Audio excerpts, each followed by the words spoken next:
yelka mashqlarimning oxirida polностью yig'ib yuboradigan, irodasini oshiradigan, maksimalni qon olib keladigan bitta mashqim bor. Faqat yengilroq esda qilasizlar.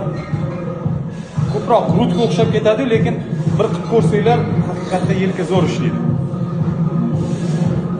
Men 7,5 dan oshirmayman. Qo'lim shu olaman. Men ko'tarib olmaylar, grud ko'tmasin, yelkaga.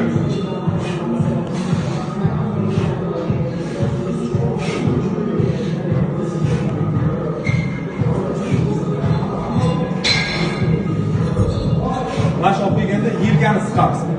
Dumaloq qilib cho'p yutib beradi. Buni qilib olasizlarmi? Xohlasanglar bu tarafga mana 1, 2, 3. Xohlasanglar bu tarafga qilib olasizlar. Juda ham zo'r yelkaga olib keladi.